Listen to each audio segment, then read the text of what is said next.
you for joining us for a presentation on the Mediterranean diet. Today's presenter is Registered Dietitian Cheryl Teschner. Cheryl has a master's degree in nutrition education, is a registered and licensed dietitian, and a certified diabetes educator. It is now my pleasure to turn this over to your presenter, Cheryl Teschner. Hi, and thank you so much for joining me this afternoon. We're going to talk about one of my favorite subjects, which is food and nutrition. So in our presentation today, we're going to talk about general information as it relates to the Mediterranean diet. We're not going to be able to answer personal health and nutrition questions during the discussion this afternoon. However, if you feel as we're going through the presentation that you need more information about what would be best for you to eat, that is something we can certainly accommodate. We have registered dietitians that are located at all 5 of our hospital campus sites, and you can have a one-on-one appointment with one of those dietitians by requesting a medical nutrition therapy referral from your primary care provider.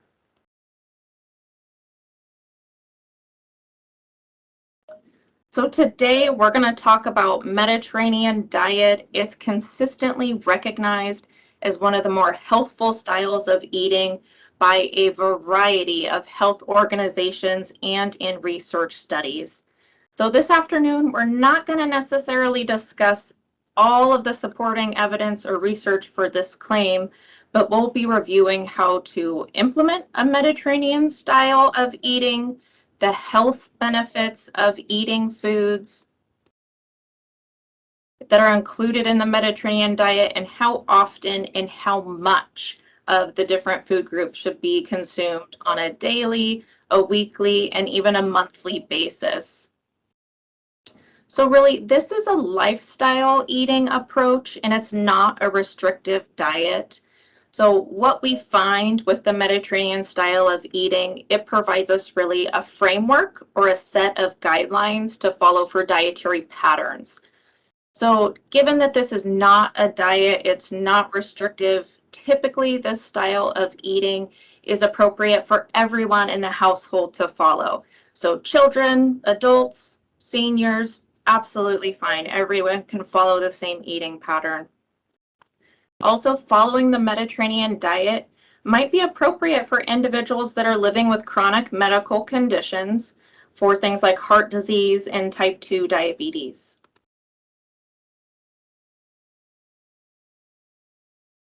So Mediterranean style of eating, it's a form of a traditional or a heritage diet.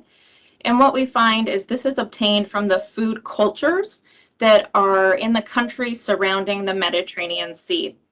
So there are really many versions of the Mediterranean diet due to all of the different countries, the different geographic regions that are represented in this area. And also, just to provide a bit of background for how we arrived at the present day version of the Mediterranean diet, there was really a pioneering study that was done in the 1950s. It was called the 7-country study. What they found in this study is there were some consistent markers, really universal markers for heart disease, for risk of heart disease. So those were cholesterol, blood pressure, diabetes, and smoking. Over the course of this study, they had a vast amount of data. And what was collected in this time was the researchers found the patterns of eating in Italy and Greece in the 1950s and 60s, when those patterns of eating were combined with physical activity, moderate alcohol intake, and non-smoking status, they were associated with a lower risk of cardiovascular disease and really all causes of death. So pretty powerful stuff. And even to this day, we have research that's ongoing regarding traditional diets and lifestyles. So really, for the purposes of our discussion today, we're going to be focusing on these Mediterranean diet guidelines that were established from the results of this study in the 1990s. So lots of data was generated through that study.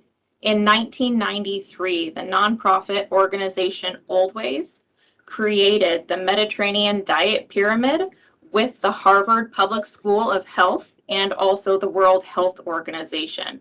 And at that time, they framed it as a healthier alternative to the USDA food pyramid. So the Mediterranean diet, it's not only a style of eating that has benefits for lowering risk of chronic disease, it's not the only one out there, essentially. So it just happens to be one of the more widely researched and really promoted styles of healthful eating in the United States. So really, case in point, just here in 2022, we had US News and World Report. They compiled their annual ranking of diets, and this listed the Mediterranean diet as the #1 healthy diet for the 5th year in a row. So there are other traditional diets that are out there. We have African, Latin American, Asian. These all likely have similar health benefits to the Mediterranean diet. And really, regardless of which traditional or heritage style of eating is followed, they really have a common core that is an underlying base of lots of plant-based foods.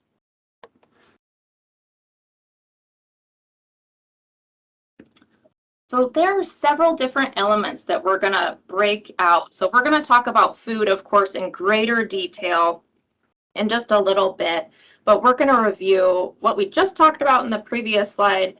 The Mediterranean diet, it's more than just food. There's really additional lifestyle elements that are considered a part of the Mediterranean diet just as much as some of the food choices.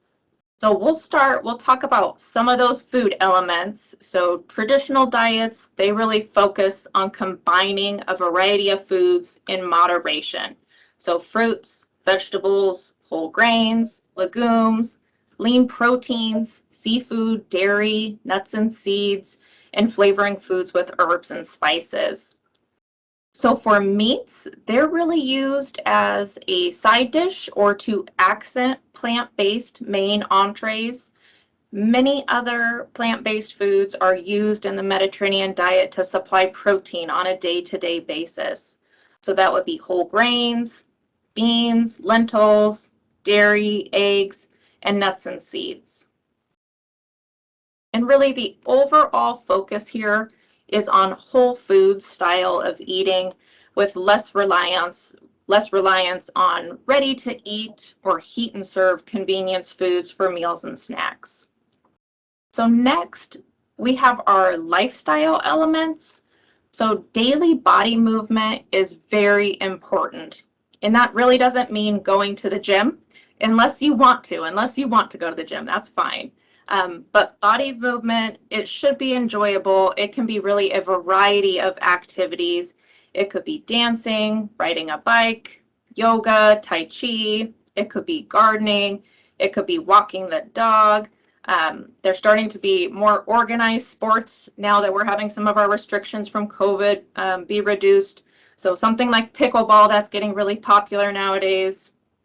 The overall goal here is to aim for about 30 minutes of body movement on a daily basis or about 5 days a week, and trying to hit a total during the week of about 150 minutes of body movement or physical activity that's intentional. And then another element that we find is shared meals are really important. This is an important component of the Mediterranean diet. So what we see, having shared meals with friends and family members. This could also include colleagues, social clubs, faith-based organizations. This really helps to strengthen social bonds. It can make meals, being an operative word there, it can make meals more enjoyable. And there has been research done on this element. And what they have found is with shared meals, there is an actual higher intake of fruits, vegetables, calcium intake, and there's a lower consumption of ready-to-eat foods. Those can be higher in calories or perhaps salt.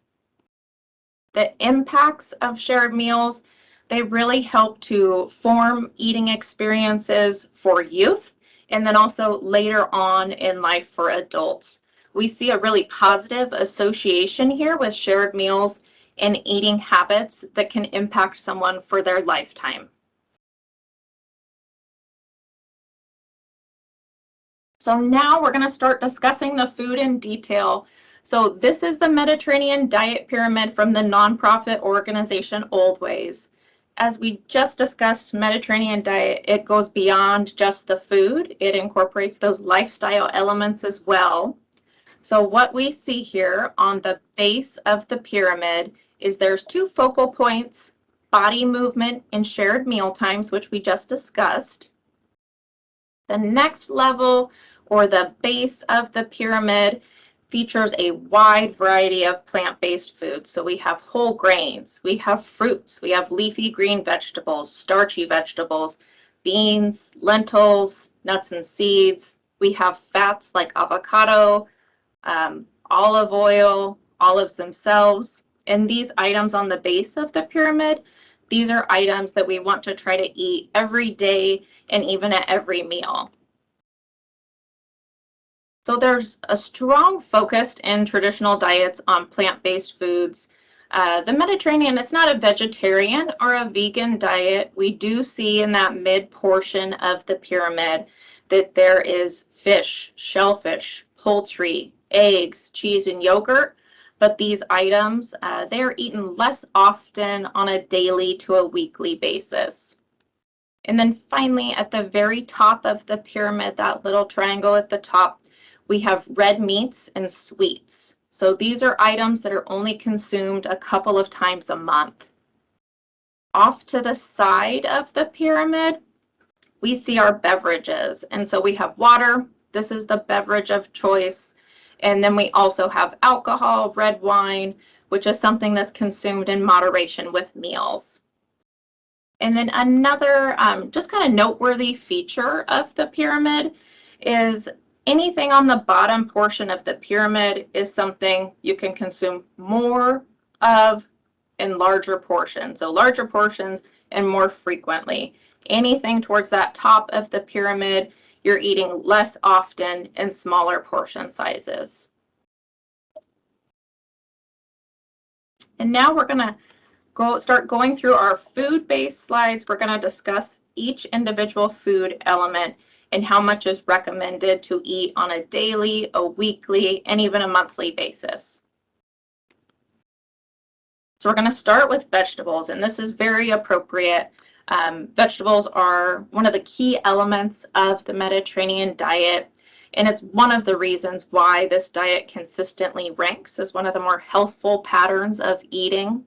So vegetables, they are just loaded with vitamins and minerals and also fiber. This helps to nourish the gut microbiota, so all the bacteria that live in our GI tract and do so much for us. So vegetables, they really should account for about half of your plate at lunch and dinner meals. Vegetables, they can even be incorporated at breakfast. Egg dishes are an easy way to do this. In the Mediterranean diet, vegetables are a part of the meal and they're not relegated to like a simple side dish. Vegetables are often paired with whole grains or rice for a dressing, a little bit of olive oil, and pasta. That is something also, it's a great way to incorporate vegetables into the main entree serving and to help increase overall vegetable intake.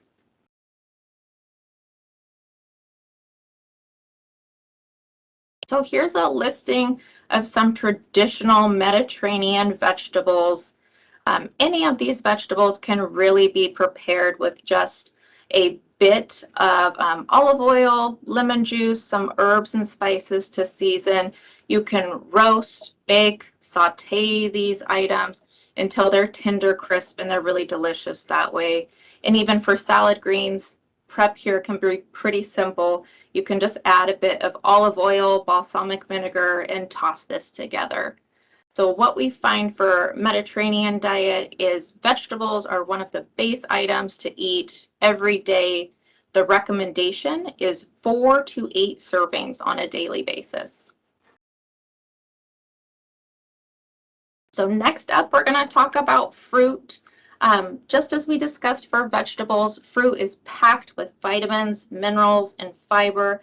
These help to nourish our body. They help to nourish and keep alive all of the bacteria that live in our GI tract. And for this food group, whole fruit is really preferred here. So sometimes whole, fresh fruit, that can be difficult to find, especially in the winter months. Food can be not necessarily as flavorful, it can be expensive. So it's absolutely fine to have frozen or canned fruits. Just look for canned or frozen fruit that has little to no added sugar. And then also for juice, it's recommended to drink juice sparingly. Juice, it is a fruit and it is something that's helpful in some cases. It just doesn't quite compare for fruits that have fiber content and all of those vitamins and minerals. So that fruit has been processed a bit in juice. Here we have a listing of some of the traditional Mediterranean fruits and really how to get fruit in. This is something most of us in the United States do not get enough of, along with vegetables. So an idea that we see from Mediterranean culture is whole fruit is incorporated as a regular daily dessert after the dinner meal. You also can combine fruit in a lot of different ways. It could be a savory application, like an antipasto platter where we see figs, grapes, chunks of melons that's paired with prosciutto and nuts and cheeses. So a really delicious approach to getting your fruit in. And then also dessert, besides just eating the fruit itself, that's a great way to get fruit in. So you could have like a rustic fruit tart with a nutty whole grain crust. That's a delicious way to pair those items. So it's also a way to not necessarily just focus on the fruit, but also get in even more of those traditional Mediterranean food items. So for this fruit group, the recommendation is getting in 2 to 4 servings every day. Next, we have our legumes. So legumes are a powerhouse for both nutrient intake in fiber and protein. They're really high in soluble fiber content. This is something that helps to make like a viscous gel in our GI tract, and this can help to lower cholesterol levels. What we see in the Mediterranean diet is this is a plant-based food that kind of takes the place of a meat for a protein food as we would more commonly have in food patterns, ways of eating in the United States. So this is a great way to get protein in without eating meat on a daily basis. So beans, this is something that can be added to salads. They can be mashed and used as a spread or a dip like hummus. They can be used in soups, stews, chili. Dry beans can really take quite a long time to prepare, so canned beans can be a really good alternative to this. Those items, they are higher in sodium or salt intake sometimes, so you can drain that liquid off and even rinse the canned beans to help to lower the sodium content or the salt content.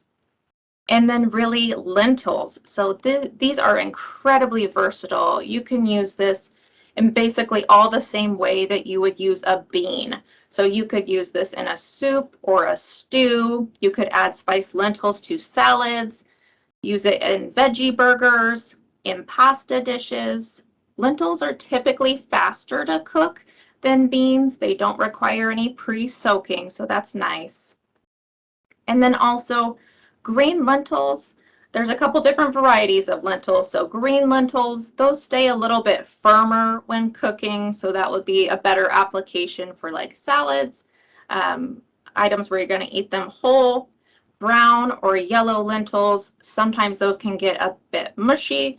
So that's something, soups and stews, not a problem. So just try to pick the right lentil for your application. Here we have our traditional Mediterranean legumes. So really, we don't eat beans and lentils hardly at all in the United States. Our consumption of these is pretty low. So I just encourage folks to try a variety of beans and lentils, get a lot of exposure to how these items can taste in different applications. In Mediterranean style of eating, we see like a fava bean soup, hummus, which is a dip, tuna with white beans, or even like a wild rice and lentil salad. So lots of different ways to have these. The recommendation for legumes is to have 1 to 2 servings a day. So next up is nuts and seeds. So for Mediterranean diet, it incorporates a variety of these items. They're really nutrient dense. They have heart healthy, unsaturated fat. They provide protein, vitamins, and minerals. And so while a lot of us think of nuts as providing protein, they're used in a variety of ways in traditional Mediterranean cooking. So we see sauces like pesto, we see nut-based flours from chestnuts or almonds, and we see desserts. So the desserts, of course, like baklava. So this is dough and honey and chopped nuts with a lot of delicious spices. Typically that's pistachios and walnuts. It could be other nuts as well. So not just something for peanut butter to grab as a snack. Lots of different ways to incorporate nuts and seeds. Here we have a listing for, again, that traditional Mediterranean approach here, and just ways to get these in. So these varieties of nuts. You can grab them by a handful for a quick snack. That's always an easy go-to. You could also add chopped nuts to a breakfast cereal. That's a great way to add in some more protein. Party whole grain breads, you can top those with a nut butter, or even make like a savory yogurt and top that with a bit of tahini sauce and some sliced vegetables. So lots of different ways to get the nuts and seeds in. The recommendation for nuts and seeds is to aim for 1 to 2 servings every day. Dairy foods is next up. So what we have in Mediterranean diet for our dairy foods is mainly cheese and yogurt. That's what we see in that traditional Mediterranean style of eating. So dairy has a lot of different health benefits. Fermented foods like Greek yogurt, kefir, aged cheeses, they have a lot of benefit for us. And these fermented foods, they really can be enjoyed by a wide variety of people, because when foods are fermented in the dairy group, that helps to break down some of the lactose. A lot of folks are lactose intolerant or have a hard time digesting that, so that makes it a bit easier on the stomach. So here we have that listing of what traditional Mediterranean items are for yogurt and cheeses. So again, wide variety of ways that you can use cheese. Most of us don't have a difficult time getting cheese in a wide variety of ways. So mozzarella or feta can be used in bean or lentil salads, pasta dishes, sandwiches, on pizza. Parmesan can be used in pesto sauce. You can top roasted vegetables with that. You can also, for a Parmesan rind, if you're grating your own Parmesan cheese, it's kind of like, what do you do with this? You can add it to stews or soups or sauces for like a really robust, hearty flavor. It'll just kind of melt away. And then also Greek yogurt, that's something that's pretty common for us in the United States. It's high in protein. You can eat that in a variety of ways. You can add berries just for a simple snack. You could turn it into a dip or a sauce. And then as a dessert, you could drizzle it with honey, some chopped walnuts. So no ends to how you could use dairy. The recommendation here is to have about 1 to 3 servings on a daily basis. Whole grains and starchy vegetables are our next food group. So for this, we see it's a pretty important component of the Mediterranean diet. So we find that our whole grain choices, these are more nutrient dense than enriched grains or like white breads. So what we find is whole grains are higher in protein, fiber, potassium, zinc, magnesium. A lot of the benefits we see with whole grains is just 3 servings per day of whole grains can help to lower the risk of heart disease and also helps to lower the risk of all causes of death. Whole grains are really rich in soluble fiber, like we've talked about some of our other food items. This helps to lower cholesterol, and it really helps, again, to nourish that gut bacteria. So we want that bacteria to be wide diversity and very healthy. Also, the fiber we find in whole grains, it helps to regulate the blood sugar levels. So for folks with diabetes, it can help with managing blood sugar, and for folks without diabetes, it can help with prevention of that condition. Our traditional items here for grains is listed on the top, and then the second is the starchy vegetables. So how to get grains in, again, like we were talking about with dairy, it's typically not hard for us to think of ways to incorporate grains in the diet.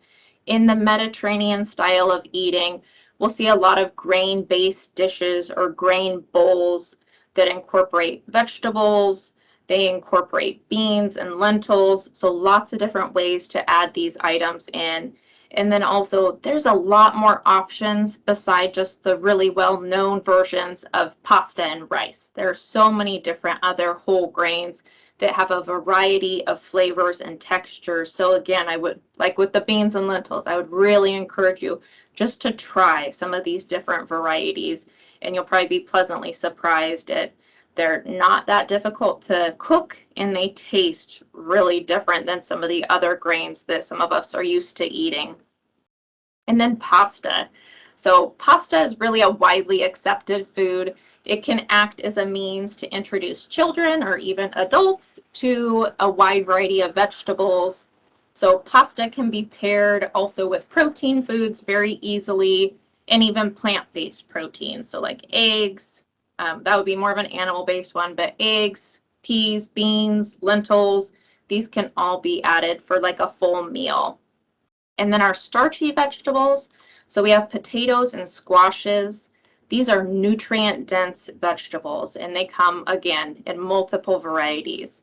So potatoes are a part of the Mediterranean diet. We see there's several different dishes that feature potatoes. So we have like a Spanish tortilla, which is essentially an omelet is what we would have here. So it's a dish of potatoes, onions, eggs, garlic, and seasonings, cooked in olive oil, of course. And then there's a Greek potato and garlic dip that could be used in a similar way to hummus, another dip. And then potato pancakes are actually pretty popular. There are many variations on this, a lot of different recipes that will add cheese, vegetables, or legumes, so beans and lentils. The recommendation here for our whole grains and starchy vegetables is to try to eat 4 to 6 servings a day. So next up we have fats. So what we find in Mediterranean diet, fat is really an element at multiple meals. So olive oil is the heart and soul of the Mediterranean diet. There's a renowned Mediterranean diet expert, Dr. Antonia Trikopoulou, and she says olive oil makes the vegetables go down. So no shame in using olive oil to get in those healthful items that aren't always very well accepted by folks.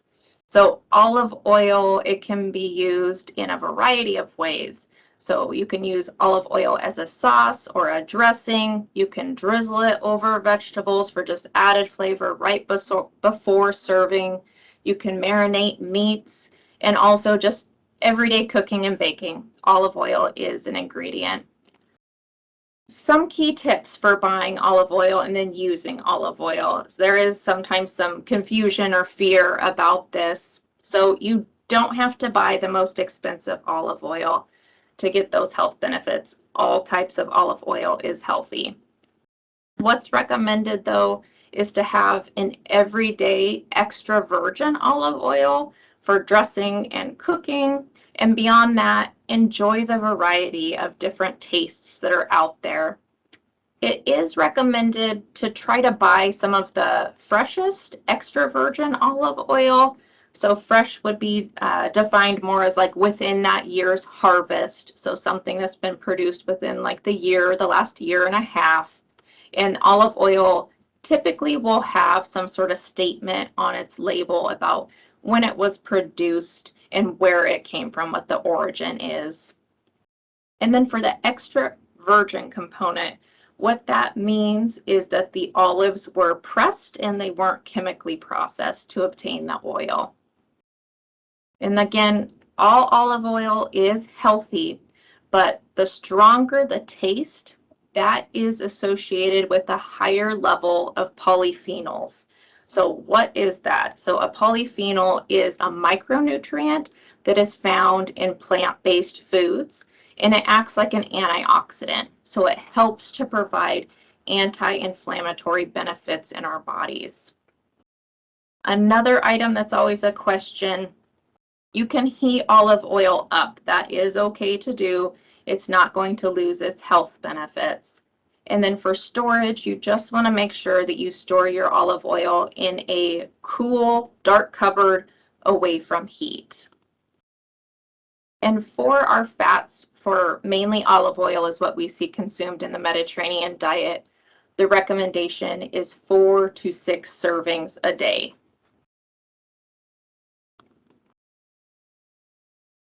So those were all daily recommendations. Now we're going to be moving into some weekly recommendations. So the recommendation for fish just itself is to choose fatty fish that's high in omega-3 fats. So omega-3 fats, they aren't produced in adequate levels in the body, and they really need to be consumed at all stages of life. So from pregnancy to seniors, it's recommended to get omega-3 fatty acids in. So in addition to really the well-known omega-3 fatty acids, seafood contains multiple nutrients. So what we find is a rich source of vitamin D, selenium, B vitamins. All of these nutrients help to support heart health. They really can reduce the risk of developing diabetes, heart disease, chronic systemic inflammation. They help to support eye health. They support the immune system and also improve brain health. Some of the highest concentrations of omega-3 fatty acids come from cold water fatty fish. So those fish would be herring, salmon, oysters, trout, tuna, crab, sardines, and mackerel. Really, all varieties of seafood are healthful, so it's absolutely fine to incorporate fresh, frozen, and canned, that's fine to do. Canned seafood products, they really have great taste. They are low cost, quick to prepare, nutrient dense, so all positives. Additionally, many canned seafood items actually have higher calcium content than the fresh varieties due to the small bones that are absorbed and then easily digested. Here's a list of those traditional Mediterranean seafood items. Some of these items are common here in the Pacific Northwest. Others, not so much. You could probably get them, but they aren't items that we typically eat. But really, for any seafood, it's a great lean protein option. And when you pick, if it's fresh, frozen, or canned varieties, you do want to make sure that you're selecting items that are lower in toxins. One of those toxins that we're aware of is mercury that can be present in seafood. So the goal here is to pick small, non-predatory fish. This is salmon, sardines, anchovies, herring, and for tuna, choosing a light variety versus the albacore. That's going to get you lower mercury content. And then what are the high mercury content? That's always a question. So this is something, fish that live a long time, get really big, they accumulate more mercury in their flesh. So in particular, we know that shark, swordfish, and king mackerel. Those types of fish can be fairly high in mercury content. So limit those, and especially if you're pregnant or breastfeeding, avoid those types of fish. So Mediterranean diet, seafood can be eaten really in any way you would like. You could have it with salad greens, in a seafood stew. You could have it with pasta, grilled, roasted, baked, however you would like to enjoy it. For fish, the recommendation is to have about 2 to 3 servings every week. So next up is poultry. We have poultry and eggs that we'll talk about on this slide. So poultry is included in small portions in the Mediterranean diet. The poultry that we find, though, in the Mediterranean diet is chicken, duck, and guinea fowl. And really, when you think of some of these meat items, poultry included, you want to think of it almost as a side dish to enhance the main entree of whole grains and vegetables. An example of that is in traditional Mediterranean cooking, chicken broth is actually used more frequently than the actual bird itself. And then for eggs, what we know is eggs have been present in the Mediterranean style of eating for thousands of years. So chicken, duck, and quail eggs were the types that were consumed. And eggs, they all usually are used as like an ingredient. You can of course just eat them themselves, but they're used in soups, stews, pasta, breads, cakes, all sorts of different ways that you can use eggs. And really like popular applications where eggs are the main dish would be like a frittata or a quiche or a sweet dessert custard. So for poultry, the recommendation is to eat 1 to 3 servings on a weekly basis. And for eggs, for whole eggs, the recommendation is about 4 to 7 eggs a week. They found that unlimited egg whites are acceptable. Now on to red meat. So red meat is actually a part of the Mediterranean diet. But what we find in the Mediterranean style of eating is lean red meats are incorporated rarely. So with this, we're moving into monthly recommendations. So the red meats that we find in the Mediterranean diet are beef, goat, pork, lamb, and mutton. So they're eaten less often, just that 3 to 4 times a month. And a meat is generally considered a red meat if it comes from a mammal. So meat does get a lot of bad press these days, but it's actually a very nutrient-dense food, and it is a source of highly bioavailable iron. So that is important, the bioavailability.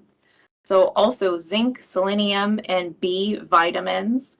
So many plant-based foods also contain iron, but a lot of times we find the body isn't able to absorb all of that iron content because in plant-based sources, it's bound up by some of the fiber. So red meat, it's typically higher in saturated fat content, and there have been multiple studies over the years that have associated or linked red meat intake to increased risk of cardiovascular disease. However, there's been more research in recent years that are kind of peeling back the layers on that association. And there was a recent analysis done that looked at multiple studies, and what that found was it's not the red meat intake itself that is responsible for increasing the risk of cardiovascular disease. And so more to come on that, but that's something where we do see red meat is a part of the Mediterranean diet, but just on an infrequent basis. And in this study, what the authors did note about red meat, while it didn't seem to necessarily cause the cardiovascular disease, it did not have a cardioprotective effect like seafood does. We find with consuming fish, all of those heart-healthy nutrients and omega-3s, it actually helps to enhance and protect your heart. So for red meat, Higher fat is something we don't want a lot of, in particular the saturated fat. So you'll see saturated fat. It's visible throughout the muscle content in red meat. Typically, we know that is marbling, or sometimes that cut will be marked as like a USDA prime. So that's something we want to avoid. You really want to choose cuts that are lean.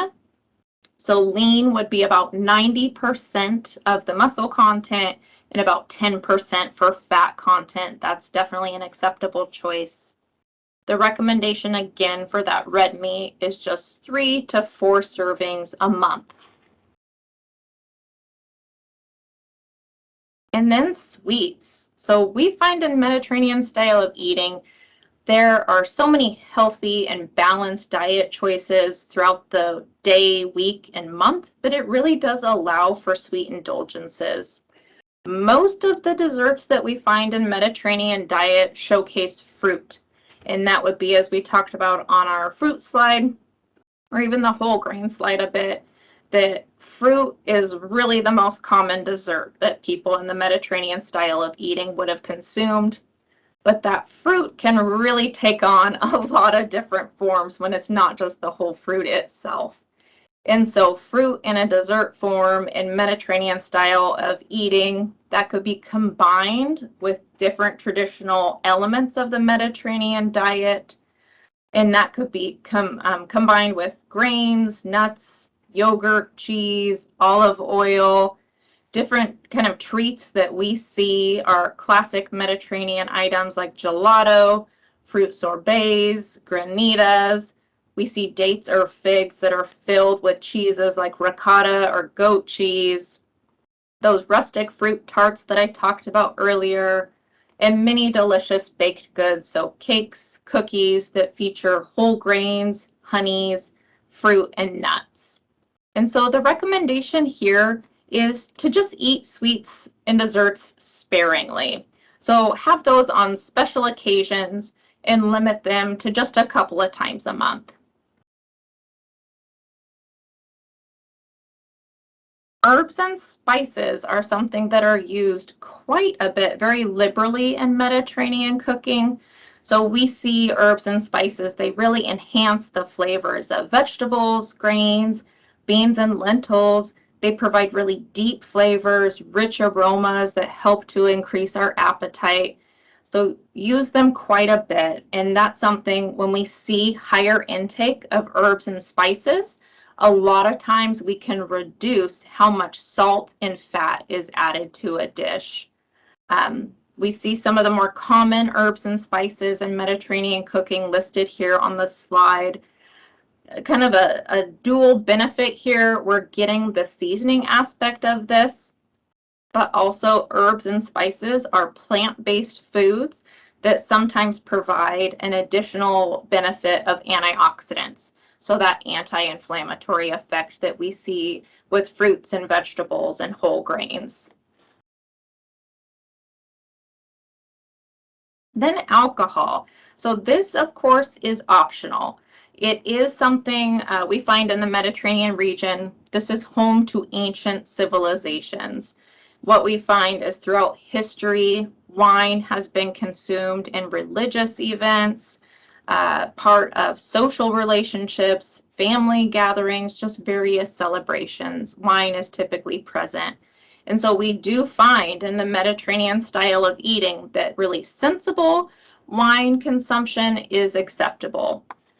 For health benefits, what we have found is that moderate red wine intake is associated with increased gut microbiome diversity. So again, those happy bacteria in our GI tract. It improves cholesterol levels, decreases the risk of developing some chronic diseases. What we find the benefit here in wine is the polyphenols. So this is also what we talked about in olive oil. So polyphenols, they're micronutrients that have antioxidant effects, so they help to reduce some of the inflammation in the body. For our wine consumption, though, it should only be really consumed as a part of the meal. and it should be consumed slowly to enhance the taste of foods and really add to the enjoyment of the meal and the experience.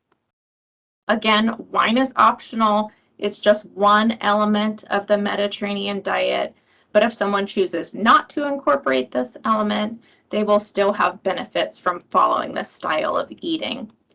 And then also, of course, only healthy adults should consume wine. And this is something that folks with certain conditions, certain health conditions, or that taking certain medications should not ever consume alcohol. So that's something, if you were considering adding wine in on a regular basis, that would be something to talk with your primary care provider about before you start to do so. So we've gone through a lot of information today. We're getting towards the last few slides. One item that I want to address is maintaining a healthful weight. We've talked about multiple different food groups today, how much to eat on a daily, a weekly, a monthly basis. And we've talked about a lot of really delicious food. And so this is something, it would certainly be easy to gain weight following a Mediterranean style of eating. And it's not a low-fat diet by any means. Just even a bit of context, folks that live in Italy, Italians, they consume about 16 liters of olive oil per year per person. Here in the United States, we consume 1 liter per year per person. So there's a big difference there. There is a higher fat content with liberal use of olive oil.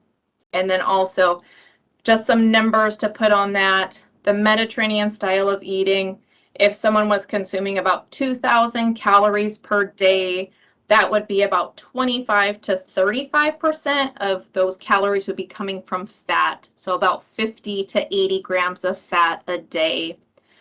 So really the recommendation here to maintain a healthful weight, or if someone was aiming for weight loss, would be to still follow the Mediterranean diet, but be really mindful of portions. And as we work through all of those different food groups, to follow the lower recommended value. So for fruit, we talked about like 2 to 4 servings per day, to aim for that lower level of 2 servings. And the same with whole grains. We talked about 4 to 6 servings per day, aim more for the 4 servings per day. And then kind of to summarize, just go through what we have talked about for the Mediterranean diet. Is there's not one singular food or nutrient that comes out ahead, that it makes it the best thing to follow. The best health outcomes that have been found with the Mediterranean diet is just overall compliance with all the different food items. So a high intake of plant-based foods, incorporating fish, poultry, red meat, low amounts, not at multiple meals per day. So really that's kind of the magic of the whole thing, if you will. It's everything. So just to run through and summarize what those recommendations are. The first one is a wide variety of plant-based foods. So fruits, vegetables, whole grains, beans, lentils, nuts and seeds, every day. Be eating these every day. Enjoy dairy foods like cheeses and yogurt, either daily or a couple of times per week. And then added fat from extra virgin olive oil. This provides health benefits and it helps to enhance the flavors of foods. It also helps us to digest those foods and obtain those nutrients. And then also, so does wine in small amounts. It helps to enhance. And then twice a week, have both fish and poultry that complement those plant-based main dishes of grains, vegetables, beans, lentils. On a monthly basis, enjoy red meat and sweets. For day-to-day desserts, use fruit. And for red meat, choose those lean cuts in smaller portions less frequently, about 3 to 4 times a month. And then the recommended lifestyle elements that we talked about in the very beginning. Try to have those shared meals with family and friends, and then incorporate purposeful daily physical activity, aiming for about 150 minutes of body movement in a week. And then in just a few moments, we're going to start to answer some of the questions from the audience. I've been seeing a few of those pop in as we've been discussing. And so just a reminder from the beginning of the presentation, we're not going to be able to provide personalized advice for nutrition and food in the Q&A session. However, we have multiple registered dietitians throughout the Samaritan system at all those hospital campuses that are located in different spots geographically, that you're able to see one-on-one with a referral from your primary care provider. And then this is the last slide that I have. So just thank you so much for joining me today to talk about the Mediterranean diet. And then also I just want to acknowledge and thank the nonprofit organization Old Ways. They allowed me to use the Mediterranean diet pyramid that's on the screen right now on this slide. And also for anyone that wants to start to follow a Mediterranean diet or get more resources about that, the Old Ways website has a plethora of information. So they have everything from research studies to meal plans to grocery shopping lists. So lots and lots of good resources there. And then with that, I'll go ahead and I'll turn the presentation back over to our moderator, and we'll start to answer some questions. All right, we have just a few minutes left for questions, as many as we can. If we're not able to answer them all, just put them in the chat and we will send the answers in the follow-up email. As a reminder, we will not be calling on anyone to unmute due to the number of attendees. We have a lot of people with us today, so please put your questions in the chat for us and we'll get to them as we can. First question, will you make suggestions on how to adapt the diet for someone with type 2 diabetes? That's a great question. So for type 2 diabetes, adaptation probably wouldn't be needed because we see such a high intake of vegetables and also incorporating protein-based foods at the meals, and that really helps to balance blood sugar levels. And that's something almost that someone might need to see their own diabetes educator or nurse for to talk about recommendations. But really having consistent carbohydrates balanced with a protein serving at all of your meals and snacks, as we see in the Mediterranean diet, will help with blood sugar management. Great. The next one is two questions in one. Do beans also include green beans? And where do pinto beans into this type of diet? Was that pinto beans, Erin? Yes, pinto beans, green beans. Yeah, so green beans, they do not have the same characteristics as we see lentils and like pinto beans or red beans. They are still a legume, that is the structure of the plant, but they don't have some of the same levels of protein and fiber that those other beans and lentils do. So green beans are a little bit separate. Classification of that is just a non-starchy vegetable like peppers, salad greens, celery, something like that. For the pinto beans, yes, you absolutely could incorporate those. That would be more in line with like a red bean. You could use that really any way you wanted. You could just add that to salads, use it in soups and stews, lots of different applications.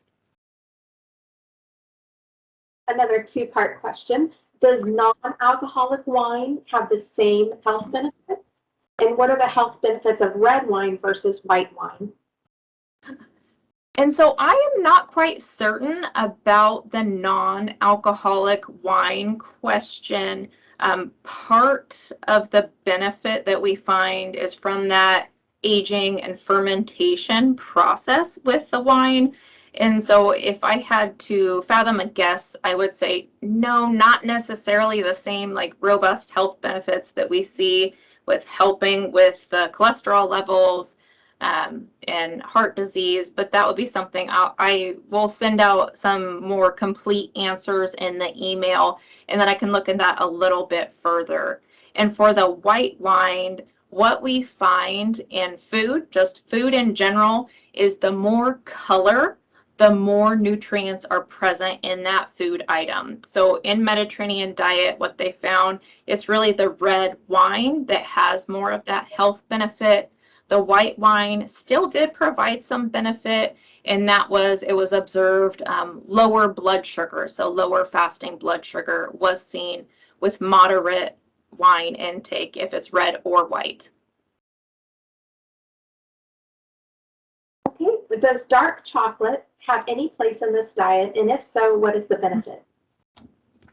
Oh, I would definitely say dark chocolate could be incorporated under kind of that broad category of just sweets. Dark chocolate is something typically it has low sugar content, so we don't want a lot of added sugars in our desserts. Dark chocolate is also really high. In some cases, it depends on the dark chocolate, but dark chocolate, I should say, is higher in polyphenols, which are those antioxidants. So yes, you could absolutely incorporate dark chocolate in that dessert or sweet category and have that in moderation. Okay, if the daily requirement seems too large, how would you suggest modifying?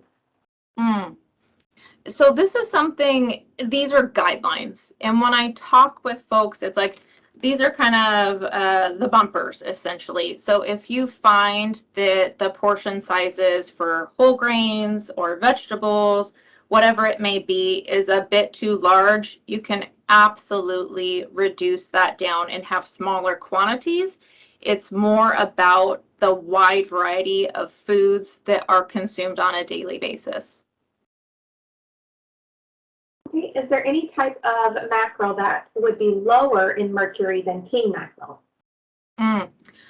That would be something I'd have to look at. It's so hard to keep track of the different levels of the omega-3 content in various seafood, the toxins, and so I have a whole list that I reference. So I would have to actually check that, and we can send that out in the follow-up email. Okay, how about rice? Are there any negatives to eating rice? So rice, not necessarily negatives, especially if rice is consumed in the context of a meal where it's balanced with a protein serving, it has a bit of fat with olive oil or some other fat, and we have fiber from all the vegetables. What we find with rice, it is a food that is actually pretty carbohydrate dense. So what folks with diabetes typically observe is that blood sugar can go up quite a bit when consuming rice. But if you do pair it with those elements, the protein, some fat, a lot of fiber from vegetables, it is absolutely a great choice to have. Okay, does farm-raised seafood tend to have less mercury than wild-caught? I would have to look at my reference again, Erin. I don't know that one off the top of my head. There are some differences in farm raised versus wild caught. It's just a different process. The fish takes on some different nutrients, some different composition from that. What we do know for the differences between wild and farm raised is that they are both healthful, lean protein sources. And so both of them are good choices to have, but breaking down those fine differences, I would have to look and see. Okay, great. We do have to wrap up here very soon. I see a couple of hands raised. Just a reminder, we're not going to be calling on you to unmute. If you have questions, please put them in the chat, and we will have Cheryl address them in the follow-up email. Cheryl, is it possible for you to provide some recipes, some simple recipes in the email, or a link to Yeah, recipes? yeah, absolutely. And so what I'll be able to provide is actually the Old Ways website has so many different recipes that fall right in line with Mediterranean diet. Lots of different options to try. They also have recipes for the Latin American diet, the African heritage diet, and the Asian heritage diet. So that's a resource I would really recommend for folks to go to. A lot of those are quick, easy to make, delicious. Actually, here locally, we have OSU Food Hero, which is a resource I use with a lot of folks. Their whole platform is healthful food, simple to make with pantry staple items that is kid friendly. So that is another great local resource that you can look. They have tons of recipes on the Food Hero, the Oregon State Food Hero website. Okay, great. We'll have a couple more questions and then we'll wrap up. Is brown rice better than white rice? So not necessarily better. They are different varieties of the grain. So with brown rice, what we see is that's the whole grain. So that is something, the whole is remaining intact. And so we see higher levels of fiber and protein, where with white rice, that outer whole is removed. So there is a bit lower protein and fiber content. However, with rice, the differences are so minimal between the fiber and protein content between the white and the brown rice that that's something I often tell folks, pick what you would like, what you prefer, because it's one of those items. It's absolutely always the recommendation to eat the whole grain variety, but that is one of those foods where it's kind of the exception to the rule, that there's not a significant robust difference between the kind of processed variety, the white rice, and the brown rice, the whole grain. Is it okay to use bone broth when cooking? We've got somebody who tends to use a lot of broth. Is that okay?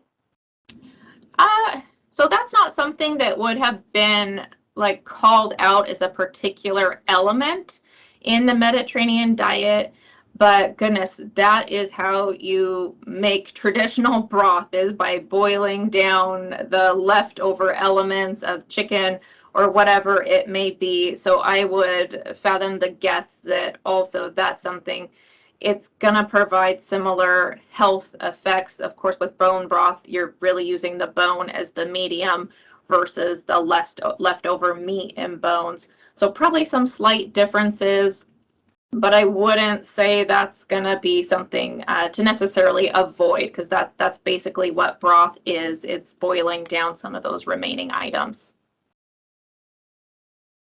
Okay, last question, because we still have lots of people on. Are bananas a good food choice? Yeah, bananas would be absolutely fine. They would go in the fruit category. That's not something that we typically see in the Mediterranean diet, but really, again, guidelines. Any sort of fruit and vegetable is going to be a fabulous choice for adding that into meals and snacks.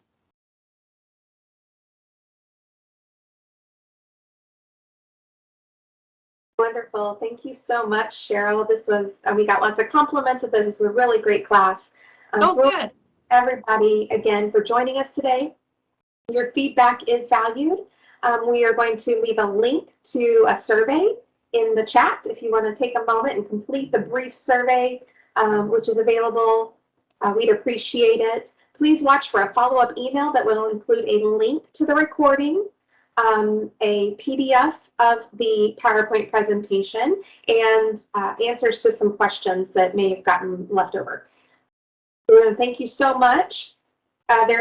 We've got pulled up here the next couple of seminars that are coming up. Heart Health During the Pandemic is on February 23rd, and Save Time, Save Brain, which is a stroke presentation, will be on March 16th. You can register for both of those and many more in the future at samhealth.org/behealthy. Thanks, and have a great day.